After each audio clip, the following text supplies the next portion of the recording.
Do it. Okay, 5, 4, 3, 2, 1.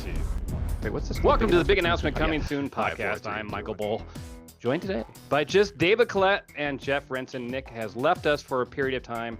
Apparently he doesn't love us anymore or something to that effect. Today we're going to be talking about Bitcoin Ether correlation, how it's changing. David's going to get all excited about that because, you know, it's been since 2021 that we've seen this dramatic shift, like hardly any time, but certainly worth commenting about. Official crypto law, MiCA, has been voted in, which I know nothing about, perhaps the same as many of our listeners, at least Jeff's mom. And Bitcoin's BRC20, we have Laura Shin interviewing two white dudes. What a surprise. So we begin with Bitcoin Ether correlation hits its weakest since 2021. It used to follow almost exactly. Now it's down to what, about 70-80% of the time it's following. Should we care? Because it's really just a couple years at the most that we've seen a change. Like, you know, we had a bigger change 2 years ago. So like, big deal. Why should we be excited about this? Isn't it just the typical ups and downs of any sort of anything in life? Well, decorrelation means that something that different communities of people are owning it. So like oftentimes you'll see like construction equipment, like lumber and also steel probably go up in town, are pretty correlated to each other, maybe. I don't know. I'm just So making it's it just up. like lumber and steel. Which one's the lumber and which one's the steel? It's a good question, actually. Yeah. Probably I'm gonna go with the steel is Bitcoin because it's hard money and the lumber is more utilitarian and there's burning involved. So Ethereum. But you're I made that saying up on the crypto spot. That was goes up, cheating. they both go up. Yeah, well, so in the past, essentially, more speaking, like Bitcoin was like the big game in town. And back in the day, everybody knew the mantra that alts were just another way to make more Bitcoin. And then that mantra was forgotten, and alts became kind of a way to make different money than Bitcoin. But usually, it was always very correlated. Like if Bitcoin goes down, everything goes down. Everything goes up, Bitcoin goes up, which was different than the past. In the past, it was if Bitcoin goes up, everything goes down because money's flooding back to Bitcoin. And in the past, if Bitcoin goes down, everything goes down. Only when Bitcoin went sideways and was boring did people like step outside the main casino room and try the other pokies and, slot machines and that kind of stuff. So, But that's a good point right there. Is I think any data might from the correlation has to come when Tether is the place you move in and out of, because earlier when Bitcoin's where you moved in and out for altcoins, because it was the off ramp, you moved into yeah, it to move off. So it makes it an odd number to use for correlation when comparing it to like 20, let's say like 2017 on. So it's the stable. yeah, You're saying the stable coin Tether is now where that's their off ramp. well, Yeah, so more so, like Americans Mhm. couldn't really off ramp that well before or Tether and into USDC came USDC up. and stuff, yeah.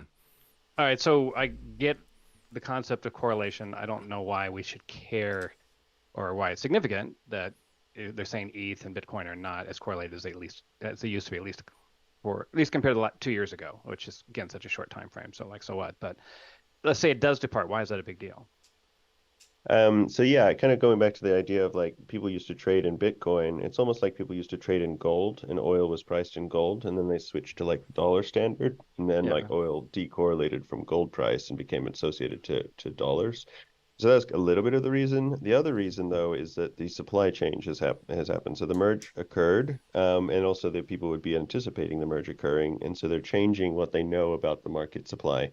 So like so we kind of talked in previous podcasts about like the Bitcoin halving events, and supply siders would say, okay, yeah, the halving is going to create less supply, so the price should go up.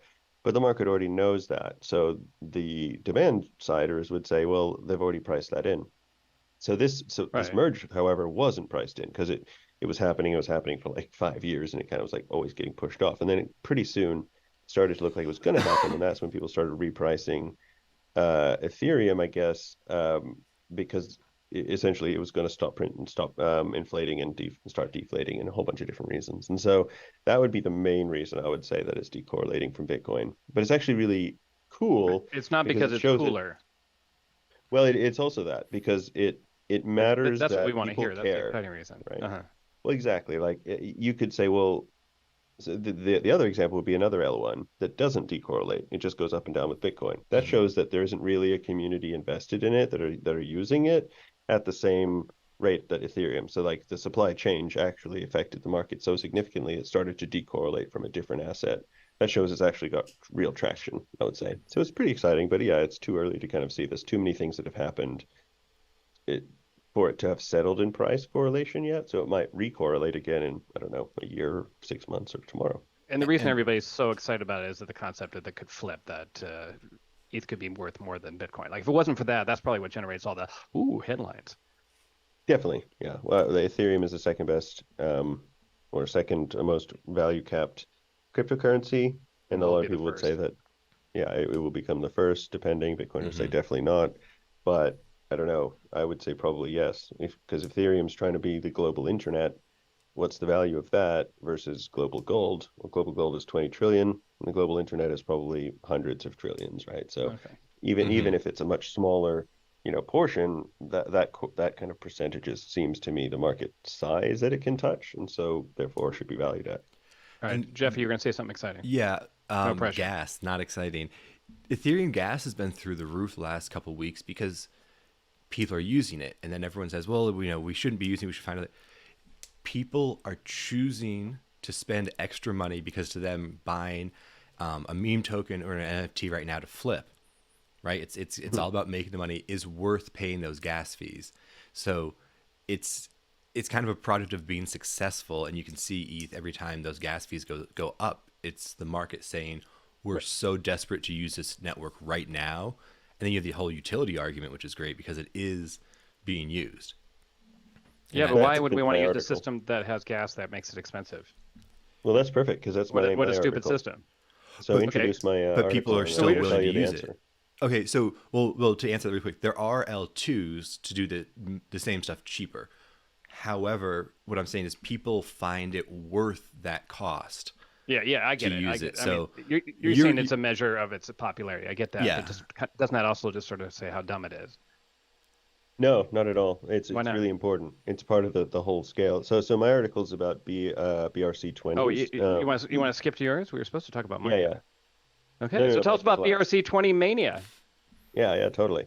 So exactly, this is on this exact problem. Like, well, not specifically, but it tangentially relates to it. Yeah, the same thing happened last week with this. Yeah. Yeah, exactly. So what happened in way back in the day with the block wars, what was happening is the Bitcoin chain was getting clogged and the fees were going up a lot, and everyone's getting super pissed because it wasn't an efficient form of money. If it cost you $50 to send $1. Right. Well, it's never been an efficient form of money, but yeah, go on. Exactly. And so what the argument is that Bitcoin is not a form of money, it's a form of storing and securing value. And so the idea that gold's a terrible form of money, but it stores value. Exactly, yeah. Okay. And so the idea would be similar to like, okay, I want to mint an NFT. I'm going to call up the mint and ask them to give me some gold so I can pay it for this, or calling up your broker to buy like an NFT, right? It's a very costly process, and it shouldn't really be the way that you use it, but you can do it if you want. In the future, it would be you'd be able to like look at this system and say, well, it's funny, back in the day, people used to do these things on Bitcoin L1 and Ethereum L1. That's now only reserved for these massive companies who are like passing billions of dollars back and forth and want to make sure it's secured and are willing to spend the $50 to do it. Whereas everyone else will just use, L2s.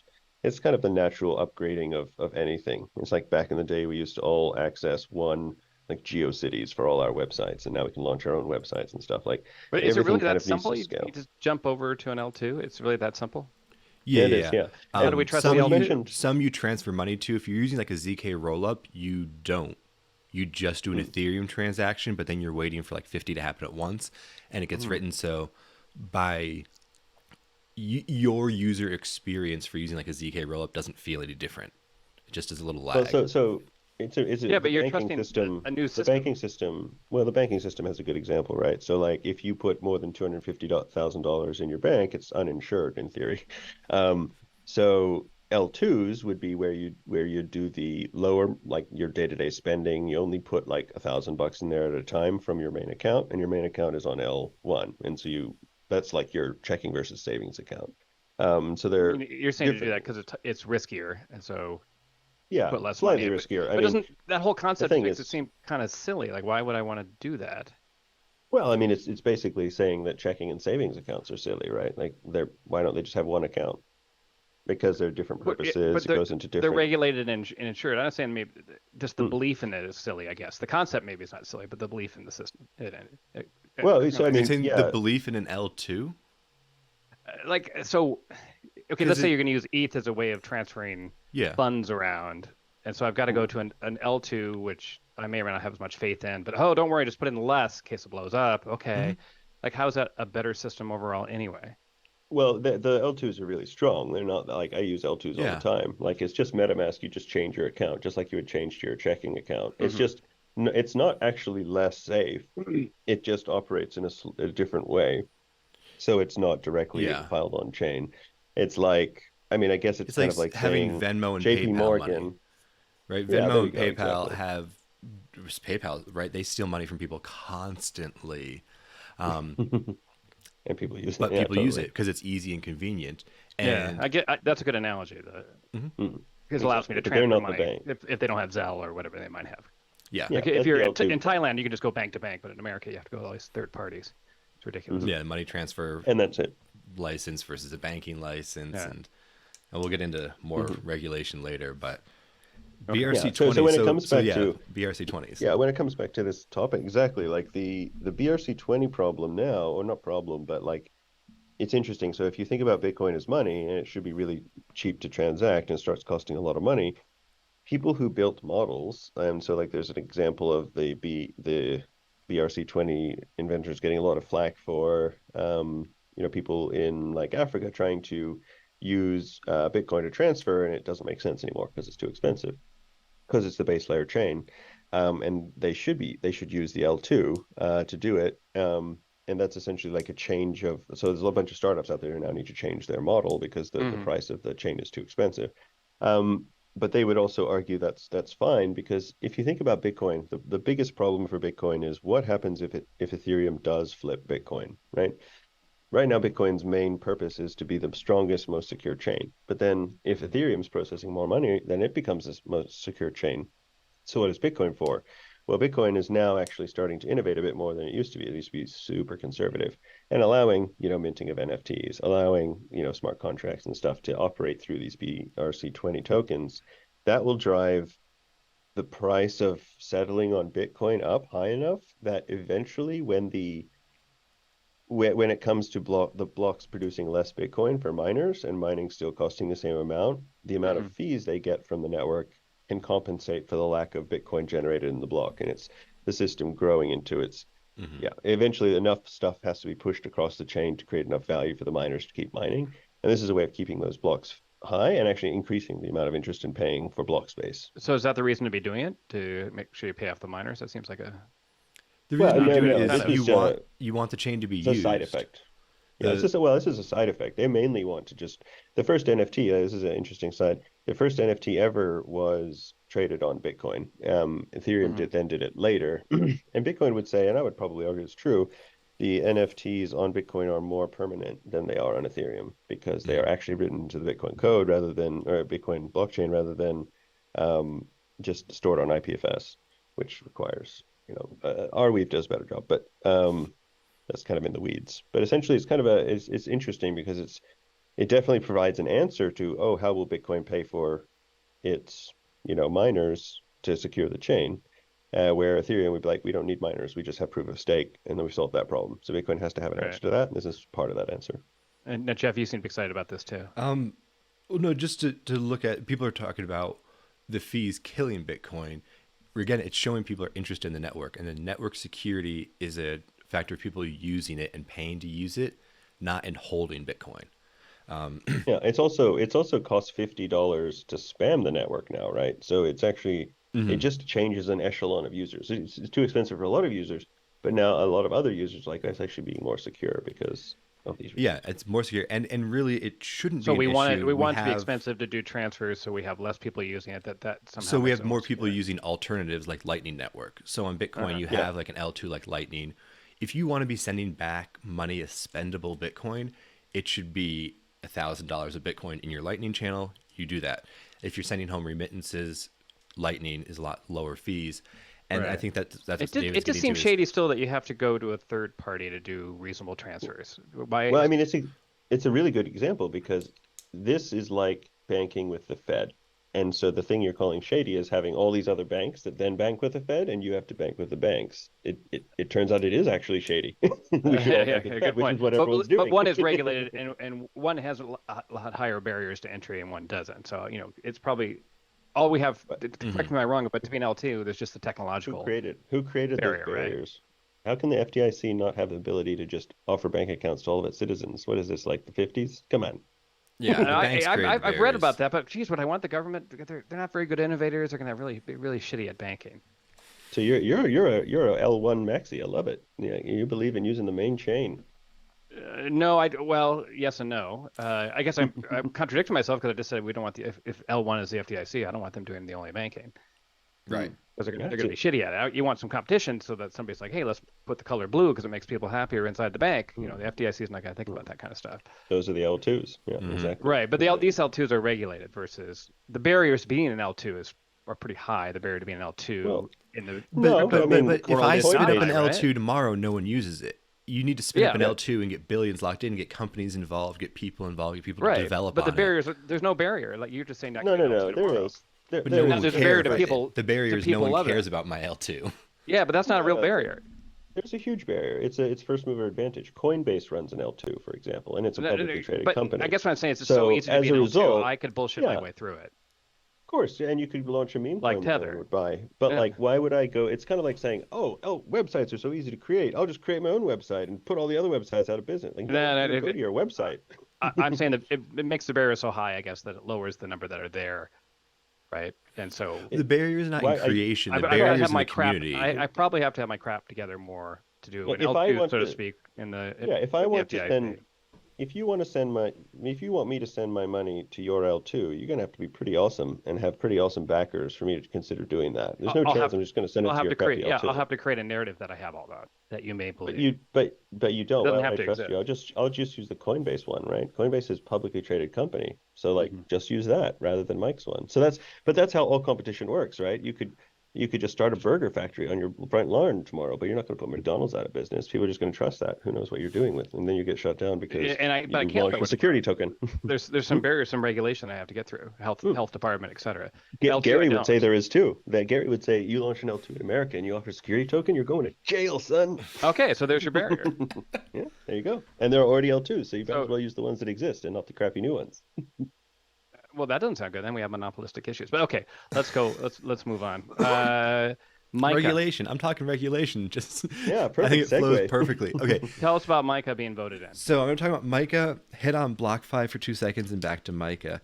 The markets and crypto assets. Go ahead. Micah, the Europeans have Micah, which stands for regulation for things. Basically, they're putting in clear rules, and let me pull up my note here really quick. Yeah, it's the regulation that America doesn't have from Gary that Europe now has. Yeah. Some people are annoyed about it, but some people are. I think it's fine. Yeah, so they're defining a crypto asset, a utility token, and security tokens, which they say are not covered by MiCA. So utility tokens, and reading back some of the old ETH stuff, I'm reading Laura Shin's book right now, and that's ETH's original argument that if you pay gas and ETH, it's a utility, not a security. So they're talking about money transmitters, who can hold stuff, insurance, where the money can go from an exchange. The shitty part that I'm hung up on, I think a lot of people are, is the sending of funds to non KYC'd wallets. What they say about that? So if you're going to send money that's what I thought. from your exchange to a wallet, you have to provide KYC for that wallet back to the exchange. And then theoretically, if you want to send from a wallet to a second wallet, you need to have all the information for that person who owns the second wallet. And David, who has a lot more GDPR experience, which is how they started handling data in Europe recently, and regulations around that. And there's the regulation, the following, how much do we follow it? How much do we enforce it? The peer-to-peer wallet thing seems unenforceable, but it's also blockchain, so they can see. And it might be one of those where the exchanges will not send you money to your KYC'd wallet that's sent to a non-KYC'd wallet, depending on how deep they want to go. But more importantly, everyone in the U.S. has been asking for regulation, and I think the MiCA stuff a lot of it would have helped BlockFi. So I think BlockFi, hugely. Ugh, um, I just want to cry over that. Yeah, go on. yeah, so creditors got moved down, right? The IRS is more important than you guys. The FTX bankruptcy claim is more important than the people who deposited. So the customer, the depositor at BlockFi is the least important person. And Right. that, By the way, I missed the window by I think 1 hour and a half. right, if you had hit withdraw by the Yeah. 10th of some November or so, yeah, you got out, right? Yeah, but it had to be by 10 o'clock Eastern, and I got in at like 11:30. Oof. So it was very painful. Um, I should have listened to you yeah. guys. One of you yeah, told we me, said and I'm it like, like a okay. month before. Well, you kind of mumbled it, which I didn't pick up on. No, I'd say mumble's the right way to phrase it. You mentioned it. I'm like, and then like when you're like, dude, you got to get it out of there. I'm like, okay, I'll do that tonight. And then like, I did, but too late. But go on. But yeah, I would hope so. Part of the BlockFi problem, right? They were bought by FTX. Then FTX took all their deposits and then did what they did with them. A lot of this, I think, would have been avoided if you had to have insurance. And I know this isn't directly related, but insurance to the funds. Whereas BlockFi took 22.5 million of customer funds. This was, in the last month of them dying, and bought a $30 million insurance policy. So only worth 20% more. But a lot of that stuff I think would have been not allowed. And Mike, you're talking about how much you trust the L2 and maybe even L3 community funded banks of bank co-ops. They had the regulation, and Right. I think That was my whole point. there's some over-regulated stuff, right? Currently, I'm allowed to take money out of my wallet and give it to somebody, and Mike is basically saying you can't. If you give anybody money, you got to report everything. I didn't say that. The peer-to-peer. No, Micah. That's a joke. That was a joke. Sorry, you I guys got fell a for lot that. of different facts. I'm trying to study European law. You can't confuse me right now. How ignorant is Michael? Huh? And it's got a year to go in. Businesses are already moving, right? They're saying we know what we can do and what we can't do. Whether or not this is all good, whether or not you agree with it all, at least they've given us something. And that's the biggest complaint against Gary is Gary won't answer a yes or no question. At least Mike is provided Yeah, this. specifically. Yeah, this is specifically what they say. Like the SEC is providing guidance through enforcement, not guidance. And this is a very specific. Why is that? I mean, because Gensler taught classes on crypto, right? So it's not like he doesn't know what he's doing. So why is he doing He what used he's to doing? work for Goldman Sachs, and they control him. And because of the way lobbyists and the government go back and forth, it's all been a fix from the beginning to take down crypto. I don't know. And The whole move it suspicious into of the hands conspiracy. of J.P. Morgan and other major banks. And if you look at the way that they're killing banks like Signature and other things that didn't need to go down, it's a systematic thing to give their friends money. It's all a systematic play to give their friends money. Let's pretend it's not that. What might the other reason be? I would take the opposite end. Not because I don't believe in it, that is a possible, because Yeah, I've sure, been wrong sure. by Jeff's opinions very many times this year. But because I think that the system is a Hanlon's razor, right? Don't attribute to malice what can be attributed equally to stupidity. And so I think it's more just basically like, hey, this crypto thing is really filled with scams. It's got all these problems, like weed, like porn or whatever that they debank. And so the way we're going to deal with it is just by leaving it unclear and saying the existing rules fit the model. And they said this specifically to Coinbase. Coinbase sued them to say, you've taken over a year. It says you responsibly have to tell us. Mm-hmm. And they wrote back. They said, we're not ready to say for the next several years. You can only really speculate why that is. But generally speaking, I guess it would just be that, the people who are, Gary and the rest look at crypto and say this is kind of a threat to our underlying economy. It's very unregulated. We don't really have the way to regulate it yet, so we don't really want to rule on how it should be regulated, because then it's almost them pulling us forward rather than us setting the whatever. But yeah, it's super unfortunate because Micah has come out and Micah's really pretty robust. Europe takes a different approach, right? Like with GDPR, it's more about like The enforcement through guidance. Yeah, like so it's Mhm. like you break GDPR rules, they're not going to like come down to your school and be like, haha, now we're going to take 100 grand from your school. silly educators and their lack of GDPR. Like they want to help you out, right? When you gonna make them. And GDPR being the website standards that you have to have for exactly, privacy. Yeah. So mainly they're going after like Facebook and Google and the antitrust cases and stuff like this. But GDPR is also a guidance that you should follow and that people do follow. Okay, so I get it. provides I heard him interviewed probably close to 2 years ago, and he basically said that, and this is when crypto was a much larger part of the market, and he said, it's not really that part of much big a part of the total economy, so it's not really that, it's not a big concern for us here, and Congress needs to deal with it. And another quote from him. Could you make the argument, conspiracy or not, that he's just simply enforcing the laws on the books because Congress hasn't done anything about it? Yeah, he is, and that he has the full right to do it the way he's doing it, but it is still bad faith. Both can be true, right? If you're holding an industry essentially hostage by the rules that exist on the books, he's supposed to regulate the industry, not stop the industry. Yeah, and so you're essentially creating an enemy out of the industry. Yeah, in Europe, he can choose which way to go. But Europe was he can't do what Europe did on his own. Doesn't have to be done by Congress. No, he can. He can definitely pass. Oh, absolutely, for sure. Yeah, he can write that much stuff. Well, yeah, exactly. Like unregulated bureaucrat. Talk about a conspiracy. Yeah, 100%. Right, exactly. Right, that's the strange thing about Congress. They pass it if it's reasonable. But back to your, I guess I don't know the details on it. Go ahead. Hanlon's the malice or stupidity. I feel like the Elizabeth Warren is the anti-crypto. I don't know much. The stupidity part. And Gensler, he's taught classes on it. He actually have video of him in classes saying, if a token has utility, it's not a security. If a token is distributed out, he goes through the 4 or 5 points and says not a security, not a security, not a security. And then if you play that video against him now, he's contradicting himself. Maybe he believed that before as a private citizen, and as a government worker, he's like, well, I guess it does fit the SEC rules.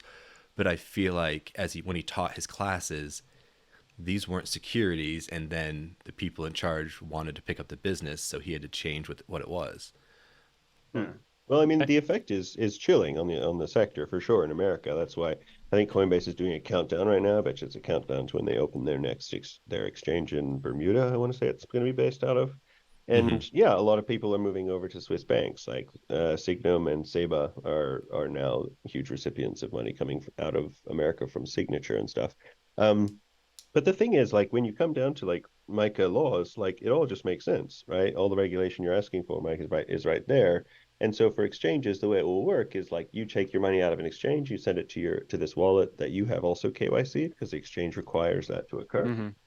And then if you send it to another wallet that's not KYC'd, you're probably still trackable because it's all on a whatever chain. But let's say you left that tracking. Then when that money comes back into a wallet or back into the system to sell, you have to prove where it came from. And this just happened to me recently when I sent money from one exchange to the other. Like, okay, what kind of funds was this? Was this earnings? Was this investment? And I clicked investment, and I had to show where the investment came from to show that it wasn't, laundered or terrorist money or whatever it is. And so these are the regulations coming in that just make it relatively simple to understand. But so you had to enter like 3 private addresses. Yeah, for sure. Full KYC and everything. I own these, and this money went here to my address, and this money came back. So now they've essentially KYC'd that third one by the time you hit an exchange.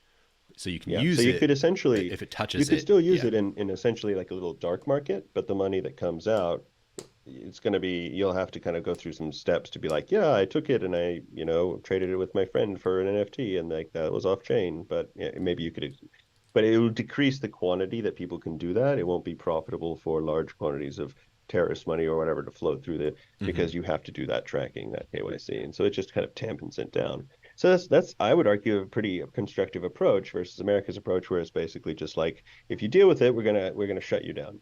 But true, we don't know, we won't know when or when yeah, it's I don't like the approach, but they're not stopping it. They're simply trying to track it all.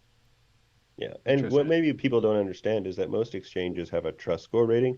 So when you send money to an exchange, if you're sending it from, so let's say Tornado Cash, it'll come into that exchange and it'll hit there's an algorithm in the back that says gives it a trust score based on where the money came from. And if it's pretty obscure like that, it will be rejected because its trust score is too low, and they don't want to take the risk on to their books for that. And so this is kind of already a little bit happening. This is just a more formal way of showing that. All right, we're getting towards the end of the show here. By the way, Michael Lewis, who wrote The Big Short, Moneyball, and all that, has a book coming out about FTX. He's got a podcast, which is a good podcast. Yeah, he was He just hanging out interviewed with them for like Mary 6 months White. before it all happened, right? Yeah, I want to see the video, the movie. So I don't know if you heard of Mary White. I just learned of her. She's a smart anti-crypto person. So anyways, got a podcast interview with her. All right, not much time left to go. So crypto, David, if I remember correctly, you said it was going to go down. It has. Why is it going down? And what will happen next week? Yeah, I put a tweet out about this. I basically said that, like, essentially the Are you serious? macro- You tweeted about this stuff? God, go on. Oh, of course. Sorry. The macro environment, as well as the headwinds, kind of provided by all the suing going on and Gensler and all the stuff, simply show that the price of crypto is too expensive, and so it needs to come down to match the current situation. So yeah, I think it corrects down a little bit more clarity gets shown, or no clarity gets shown and nothing happens for a while. That's also just as good. And usually the process, everyone kind of forgets about it, and what's the new thing happen, and then we go again. So correction for a bit. 26 now, currently. So down next week. Oh, yeah. Down. We'll go to 21 eventually, but yeah, next week maybe Ooh. 24. And we don't care about the debt ceiling? That's not going to impact Bitcoin? That will make it go down more, yeah, for sure. Because that's a real problem. If they flip the debt ceiling, then money will flow to the dollar, ironically. And then gold, probably. I have a little gold position right now. Yeah. All right, Jeff, about 10 seconds left to go. Yeah, 24. This is going to be rough. Yes. Time to buy. Yeah, exactly. Wait, no, I don't know. Don't give financial advice. Next week, 2 weeks. That's right. Exactly. We have a big announcement coming soon. All right, we'll Always see you big two announcements. only, because we've lost Nick for a little while, next week. Cheers, guys. Carry Good on, to see guys. you. Wait, what's this called? Big announcement coming soon? Yeah. 5, 4, 3.